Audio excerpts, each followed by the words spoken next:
you want to be successful? Do you want to grow your business? Do you want to dominate the day? Then you're going to need big Skip energy. Kevin, welcome to the Big Skip Energy Podcast. How are we doing today, man? I'm doing very well, Skip. Kayla, thank you both for having me on. It's such a pleasure I got to meet Kayla recently, and her and I have been talking in the background about hopping on the pod, and so here we are. So I just can't thank you enough for your hospitality. So, dude, I love it. I love it. Yeah, I know. I'm so glad that she introduced us and could get you on here. Looking forward to talking about all things sales today. So for the listeners that aren't familiar with you, even though, okay, let me back up first before I let you introduce yourself. It seems like everybody and their mother knows you. And so Kayla said, you know what? It seems like everybody knows him. At the conference where y'all met, people were coming up to you left and right. I go on LinkedIn. I'm like, how the hell do I have this many mutual connections? And I don't know this guy. So here we are. The circle is complete. The 6 degrees to Kevin Bacon is now done. So, but anyway, I'm sorry. Please go ahead and introduce yourself. No, it's great. Kevin Ducey, I'm the Vice President of Business Development for Comma Insurance. I've been attached ancillary to the mortgage world for over 5 years now. And I think that's really what led to it, right? I spent the first 2.5 years attached to the mortgage industry as the president of Whiteboard CRM that was eventually acquired. So when you're working in that context, in that capacity, every single person who writes a loan could be your customer. Yeah. And one of the things that we did with our go-to-market and growth strategies was really get out there and go to as many conferences as possible, join as many coaching groups as possible, shake as many hands, kiss as many babies as possible. And so that's where I started to meet a ton of people in this industry. And when Whiteboard was acquired, there was an opportunity to come over here to Comma. And Comma really focuses on really heavy hitters and large producing loan officers. And so that kind of mix just happened that we were in Vegas a couple of weeks ago at Momentum Builder. And yeah, I probably knew like at least over half the room. And I love it. I love people. It also works for me. I love what loan officers do. Like you don't give people money. You provide them the opportunity to own a home, right? And that's like on the bottom rung of things that LOs do. Right. You provide people the opportunity to own a home. You're the conduit to the American dream. I think sometimes, especially in the past 2 years, like we had to like come back to that core. Like we are the conduit to the American. Yeah, it's not a bad thing. That's a wonderful thing. It's let's go back to that. It should be the purpose of everything that you do. I'm the conduit to the American dream. It's not about what it is. It's about what it does. Yeah, Kayla, homeownership is the pathway to what? Generational wealth. 100%. Are we protecting? Yeah. No, that's exactly. But see, that's like one of Kayla's like main like selling points is that because it's true, and so I think it's looking beyond the transaction, which is really important to sales. So let me back up a little bit and do me a favor. Just explain Comma and what it is, just in a nutshell for me. Absolutely. So we were built by loan officers. We are built for loan officers. The idea was, as a loan officer, the mortgage industry can provide you a great deal of wealth, but that wealth is a roller coaster and it doesn't provide 3 critical functions. Number one, it doesn't provide you with any residual passive based income, right? You either close a loan today or you're not getting paid.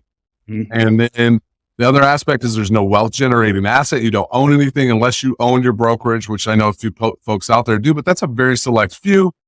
And then your access to your past funded database is extremely limited. I think about the challenges that loan officers have dealt with in the past 2 years about reaching out to their past funded database. Like, hey guys, can't do anything for you on a mortgage rate standpoint, plant some flowers, right? It's spring. So what was started is that it was built, like I said, initially it was in Oklahoma City. It was stood up about 10 years ago. They had their own insurance agency and it was doing really well. And Brian Bomar's friends in the industry said, hey, dude, you got to scale this. You got to take it to market. You got to provide us with the opportunity to do what you've done without having to go through the heartache and the headache that you went through for the first 3 years. And so we manage every aspect of that insurance agency for the owners of the agency. It's theirs. They own it completely. They're basically signing a 10-year contract for us to manage that business for them. All they have to do is be hyper vigilant about how they refer their clients, and they can see some really massive returns in a 10-year window.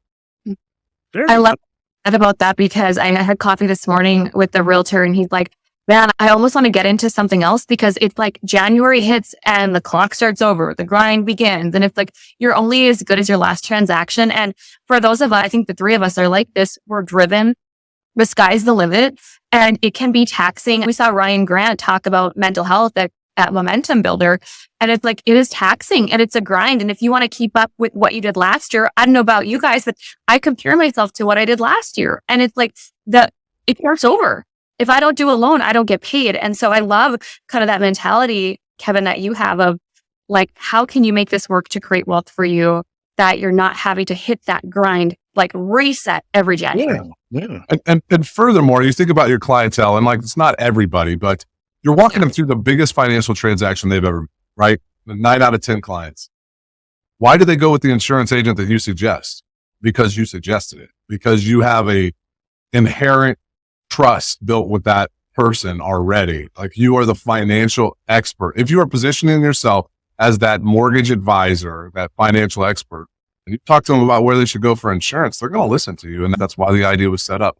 The one challenges with it is like, there's Kayla, you just highlighted, there's no such thing as a patient loan officer. Not in 2024. Those folks got weeded out in the past 2 years. They're gone. You're right. But so you have to have patience when you own an insurance agency because it is a get rich slow. Like there's going to be 2 years of grinding, but it really should be mapping out the way that you look at your future, the way you look at 2034, the way you look at 2039, and the ability to walk away from this business. Because if you're not producing some other forms of ancillary revenue, some side hustle, some side business, like I'm sorry, but you're going to go from, let's say you're making $750,000 a year as a top producer. How are you going to retire? Like you're just going to throw that money off into the sunset, or are you going to work to your brain bleeds and you die of a heart attack in your office? Like there's got to be something different. There's got to be something more. I love what you just said because let's take a step back and just talk about the grind for a minute. I work with several of my coaching clients on essentially trying to get away from the grind, right? It's been glorified over the decades. Let's be honest. It sucks. And everyone does it to get away from it. So the service that you're providing really helps alleviate some of that. There's an end in sight, right? But what are you seeing as far as ways that you are helping others get out of that grind, aside from obviously the service that you provide? Oh man. So that's a tough question. I think it's providing the hope for it right now. Skip, we're 4 years old. We're literally 4 years ago today. This month, we launched our first ever agency as its own entity. And those agents, those loan officers, they did a cash out refi on their insurance business last year. They pulled out $350,000 in cash and distributed it amongst the owners. That was pretty freaking awesome. That I don't know that alleviated the grind, but it made their 2023 a whole lot better than it was going to look like. Psychologically, it sure helped though. Absolutely. Yeah. Absolutely. And it also, when they did the cash out refi on that opportunity, it also decreased the value of the overall agency. So it allowed for some of their junior LOs or people within the organization to potentially buy in, as opposed to an agency that was 6X of what it was 5 minutes ago when they did the cash out refi. And I think it's just providing, like we provide the overall hope that like every month the agency owners get to look at this thing and they get to look and say, hey, listen, it's value. Really what happens here is everybody gets excited about the potential for passive income stream that's coming in, right? That you think about that quarterly check and you get excited. But really what that is, that's rent over mortgage for people who own real estate know this. That's not the sexy part. That's not the compelling part. It's that cash, it's that value of that property as you watch it increase over time. Because that rent over mortgage is going to go right out the window the first time there's a plumbing problem, there's an electric problem, I need a roof. Like that's peanuts. It's that asset that you bought it for $100,000, you sell for $300,000 is really the big end game goal. And that's what this thing does. You buy it for this thing at $110,000, you should be selling it for 7 figures plus in 10 years. And so that's where we're kind of providing a little bit of that hope. I don't know that there's any way to get people out of the grind right now, especially in the last 2 years. If you are in the grind, like you die. Oh yeah, you're totally out. And I was going to say, I guess I was asking more because I know you do, a fair amount of sales coaching and training too. Oh, so if you had a customer come to you and say, hey, look, Kevin, man, I'm tired of this. What advice can you give me to try and get out, still provide the service to my clients, still be in my job. But let's look at this from a burnout perspective. What are some ways that you would advise your coaching clients to avoid that burnout? Well, one of the things I think, and specifically in the mortgage space, I would consistently go back to what we talked about earlier, is that you are the conduit to the American dream, right?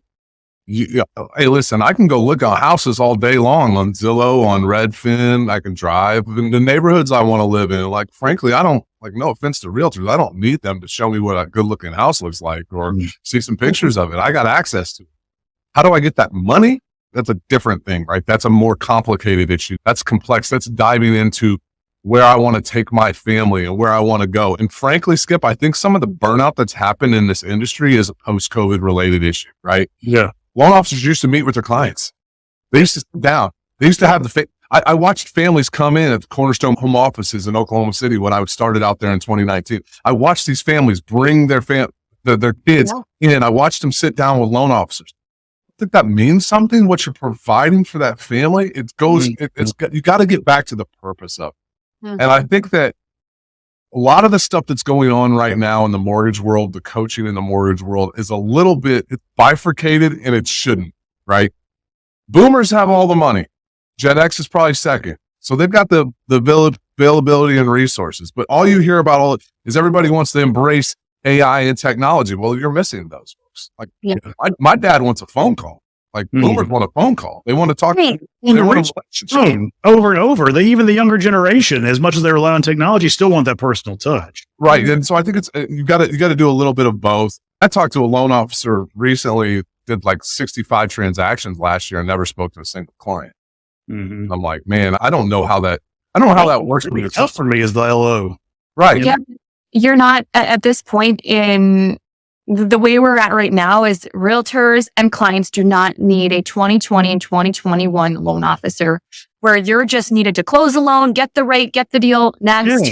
Next. I'd be interested to see how that LO does from a referral standpoint. That's why I think what people fell off is that you were used to just being behind your screen. And now that you have to have empathy and educate and empower people, those lenders don't know how to do that anymore. And so I think it was Kristen Messerly shared a stat. I think it just sent out was 64%, I think it was, of individuals don't trust a lender. Yeah. And that is telling. And I think when you look at that 2020-21 loan officer, put them in today, they don't know how to have a conversation and to relate. And as you said, Kevin, get back to that purpose of why are we doing this? Why are we in this position? And it's to get people into a home where memories are made and they're creating this space for a safe home for their family. And I think a lot of people have gotten away from that. I really do.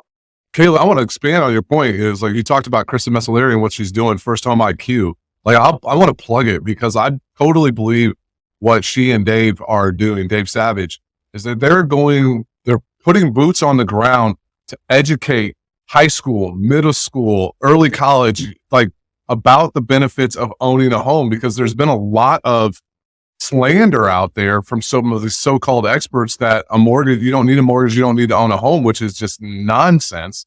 It's the biggest key driver to generational wealth. Generational socioeconomic problems far exceed any racial problems we have in America, even though we do have racial problems. I'm not going to cover that up, but you look at it, where are the crime rates the highest?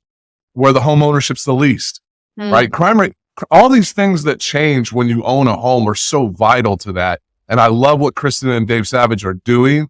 So I would encourage anybody that's listening to this, go look it up, First Home IQ, figure out a way that you can get involved. Like if you believe this, if you believe you're the conduit to the American dream, like, and this is your purpose of putting families in homes, then go do that. I'll tell you this, that was the first thing, like when I got into this business and I had no freaking clue what mortgage was. I really didn't. I thought I went to a bank. I went to a bank for my two mortgages. I just thought that's what you did. But we started interviewing the top producing loan officers that used Whiteboard CRM. And so I just did these little huge, it wasn't even a full-fledged podcast, but we called them producer spotlights, top producer spotlights.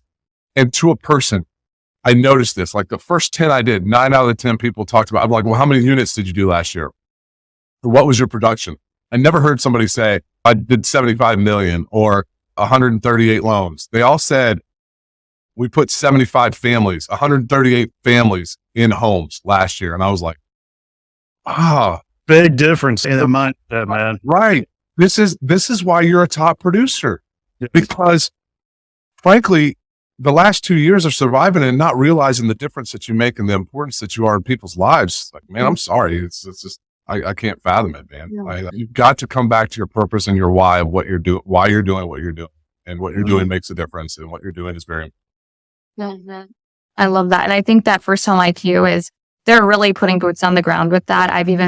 Skip, you and I have talked about it. You know, it's like, there's so much noise around why you shouldn't buy a home. And even like, I'll put things out on social media, and the trolls that come out that are like, this is crap, you shouldn't buy a house, like, don't listen to this person. And I'm like, let's run the number. Let's just it's that whole Grant Cardone way of thinking. I was just going to say Grant Cardone. Yeah, and come on, what a joke. But let's be honest, it still is. It always has been. And it probably always will be the way to set yourself up for generational wealth, foundation for your family, the whole 9 yards. And so, yes, it's more important now than ever. I think you're absolutely right to kind of keep your eye on the prize and remember your why. I know that phrase gets beat up a lot, or not beat up, but it gets repeated a lot. But it really is more true now than ever, especially coming off of one of the most difficult years in the mortgage business. But I want to shift gears real quick. First of all, Kevin, so question for you. Are you still a licensed insurance salesman? I've never been licensed in insurance in my life, and I've never been licensed to write a mortgage in my life. So I know more about the mortgage world than I do insurance. I'll stand by that. Mortgage world than probably most mortgage lenders. Yeah, I was going to say, because you are neck deep in it, buddy. Well, can I share a funny story about that? Yeah, please. I'm with my buddy. We're in Texas. We're at a next level loan officers coaching event. And he's got a new web page, landing page, and it's beautiful. It's one of those like the long streamy one where you don't have to, it's the continuous. And he starts like in the second paragraph or the second bullet point, he starts talking about processing and underwriting. And I looked at all this stuff. I was like, can you mind if I give you some feedback on your web page here? No, please do. I'm like, well, who are you trying to track on your web page? It's like, obviously buyers and referral partners. And I'm like, where would you put me as a person who's never originated a loan from a knowledge standpoint in the mortgage business? He's like, man, you'd be in the top half of 1%. Like nobody would know more. I have no idea what processing and underwriting do, dude. Like, I don't get it. Like, we're putting it out there to a world that doesn't give a crap about it. Like, just like your clients don't care about processing and underwriting. Give me the right rate. Give me in the home. Be a financial advisor for me. Show me how this is going to make me money in the long run. It's funny to me. Isn't it interesting, though, how people assume what they need to put out there instead of like really thinking about and putting themselves in the other person's shoes, right? It goes back to Kayla bringing up empathy a minute ago. That's all part of it. That's to his credit. He changed it immediately, this guy is a growth-minded loan officer. He's killing it down in Orlando. Love Nathan. Awesome dude. So. But it's telling because I think if you go back and think about, do you need a college degree? Do you need all this training? Do you need to be the best insurance agent, loan officer? No, but you want to know what you need is you need to have like emotional intelligence. You need to have empathy. You need to care, and you need to be able to talk to people. You need to be able to sit down and be an active listener and ask questions. And so you don't need to have all this training and be slinging all these loans or insurance clients to actually understand the business. You can still understand it and not be. It's just like mortgage is not rocket science. Now, it takes some problem solving for both and some analytical skills. That's all fine and good. When it gets right down to it, why is it so hard? It's so hard because people have to connect with each other, and making that truly deep connection is what's really difficult. Yeah, it's a challenging aspect in that we know so many Americans have had mortgages or will have mortgages. Every American pretty much has insurance. And Americans are just as ignorant about insurance as they are mortgage when they walk into it. And please understand this, for people listening out there, ignorant means lacking of knowledge. It's not an insult. I'm ignorant about a lot of things in life. So it's not an insult, but they lack knowledge on what's really going on. Americans are really, like, it's surprisingly how uneducated we are on insurance. We walked a client through something recently this week. She was paying $11,000 a year on her homeowner's insurance here in Oklahoma. And our agent was able to get her down to $3,900 a year. And the reason for her paying $11,000 is she's like 75 years old And she just kept eating the increases, I just figured my insurance rate pushes back. Yeah. just pushing rate. And that's just there's a level of the population that does that. And so I think that's what from our insurance agent standpoint, and it just should be your insurance agents that you're referring business to, is they've got to have just what Kayla said, the caring and the empathy to want to help people. Like nobody actually sells insurance if you really think about it. Very little opportunities to sell insurance. You need insurance. You're required by law. So the insurance salespeople should just be the conduits. And how do you become conduits to something that somebody needs? Is you build a relationship of trust. And to know. Right. Absolutely. Get to know what's important to them and walk them through all of it, because there are levels of complexity to it that can make it challenging. To your point, isn't it funny? And Kayla, you live this every single day. Isn't it funny though, however, or whenever you're taking an application, and Kevin, to your point about the ignorance of or pertaining to insurance, you get down to the asset section and there's always life insurance listed on there, right?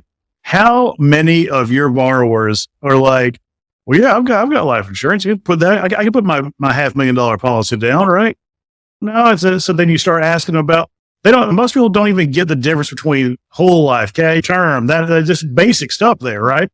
And so, yeah, but you know what that does though? That opens up the door for the insurance, for the mortgage officer to help educate and really steer them in the right direction. It's a great opportunity there. Yep. And the only way you can do that is to care. Care about the human being that's sitting across the table. Hopefully they're sitting across the table from you at some point. Yeah, exactly. Well, and you educate to empower so that they can make the decision on their own. I tell my client, told her today on our discovery call, I want you to feel educated to make the decision because you understand it, not because Kayla told you should lock this rate or do this program. Never listen to Kayla. You're going to understand it to make the decision. So I feel like that about insurance too, but Skip, spot on.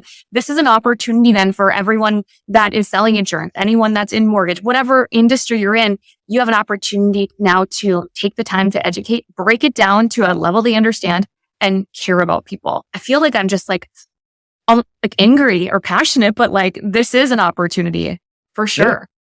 We should be angry and we should be passionate about it, or else we need to go find another job, go do something else. Like I think about the things I would be passionate about doing was pitching for the Chicago Cubs, but I realized a long time ago that was never going to happen. So let's go do something else where I can help people. Hey, listen, if you wait tables, you should be passionate about bringing people food because that brings joy to their life. If you play music, you should be excited to play music because it makes people happy. If you make film,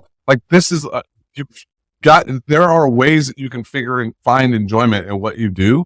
Yeah. Sometimes you got to peel back the onion layers a little bit deeper than most folks. So it's funny. You know what? Anything worth doing is worth doing well, right? And 100%. So there we go.